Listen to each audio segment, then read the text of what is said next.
In this short video, I'm going to talk about line charts. Whenever your x-axis is some kind of date with daily, hourly, minutely, secondly, or monthly intervals, you will use some kind of line chart to demonstrate data. Right now I have 4 columns.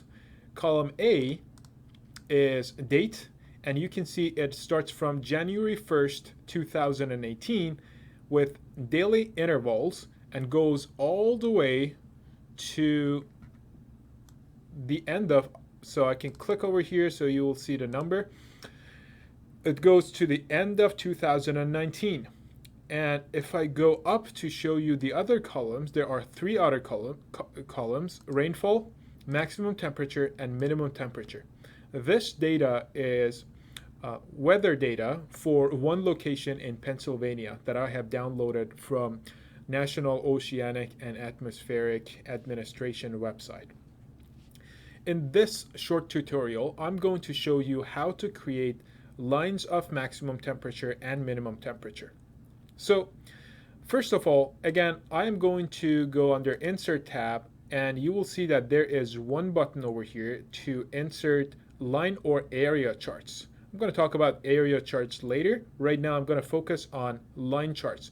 If I extend this, you will see that the first one over here, if I hover over it, it says that use this chart to show trends over time, years, months, and days, or categories, and use it when the order of categories is important. So the order of this data is very important for me, right? Because maximum and minimum temperature in January 1st would be way different from maximum and minimum temperature in January 2nd or in June 2nd or in June 26th, right? So the order of data is very important for me. So what I'm going to do is to select column A and then hold Control on my keyboard and then select column C, and as I'm holding Control, select column D. So column A would be my x-axis, and column C and D will be the lines that I'm going to plot. So I will extend the line chart again and click on the first one, line, and you will see it creates a chart for me. There is a lot of things that is wrong with this chart right now. First of all, take a look at your x-axis. It's kind of into your y-axis, which is not beautiful, right? So we're going to fix all the things that are wrong with this axis. Another thing that I want to point out is the importance of color. So right now, this legend shows us that maximum temperature is indicated by blue line, and minimum temperature is indicated by orange line. Now think about it. When you think about maximum temperature, what color comes into your mind? It's not blue, right? It's usually red, because that's the maximum temperature and it's associated with hot temperatures.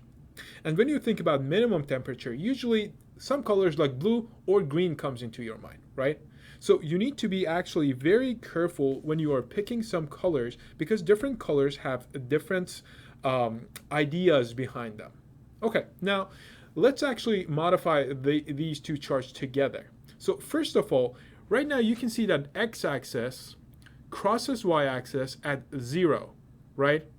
So we want to change that. But before that, let's add some axis title to it. So our x-axis is simply date. Our y-axis is temperature in degrees Fahrenheit. Perfect. Now, what I'm going to do is go to under Home and make sure that the color of the fonts, right now it's gray.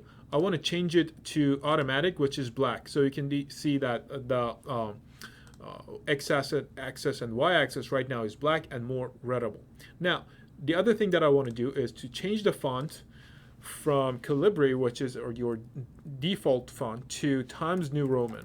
Times New Roman is one of the best fonts when you are working with graph. Do you need a chart title over here?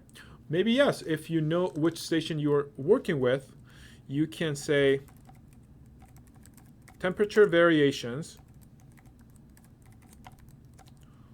for station number, whatever the station number is. All right. Now, again, your x-axis crosses y-axis at 0. But because we have some negative temperatures, we want x-axis to be lower, right? So if you double click on your vertical axis, your y-axis, and then go under axis options, and then extend axis options, you will see that it says horizontal axis crosses. We do not want horizontal axis to cross vertical axis at 0. So I'm going to change the value from 0, let's say, to -20. Now you can see your x-axis is way better and more professional, right? All right. So right now we have grid lines, but we don't have y-axis over here. So again, I'm going to double click on my y-axis, click on fill and line. I'm going to extend line. I'm going to say solid line, and the color of that line would be black. So click outside of that. You will see a black line is added to your y-axis. Now let's add some ticks to that. So again, I'll go here under tick marks. We want major tick marks outside. There we go. Now you have tick marks for that too. I'm going to click on my x-axis and change the color of axis from gray to black. Perfect. Now, another thing that I want to do to get rid of these grid lines, we don't need grid lines. Now, as I said, we need to change the color of these two because it's not indicator of what it represents. So instead of blue, I'm going to have maximum temperature represented by red and minimum temperature represented by blue. Now, the line types are a little bit thick, right? So you can always click on them and change the width of the line. So instead of 2.25, I'm going to say maybe 1. You can see right now the red line is way thinner. And then for blue line, again, I'm going to change it to 1. Perfect. So now you have two representative lines that clearly show the temperature variations from January 1st, 2018 all the way to the end of 2019. Okay? So this graph is professional and ready to be copied and pasted into whatever document that you are working with. The purpose of this short video was to give you an introduction about line charts and how to create beautiful line charts that are professional and you can extract useful information from them.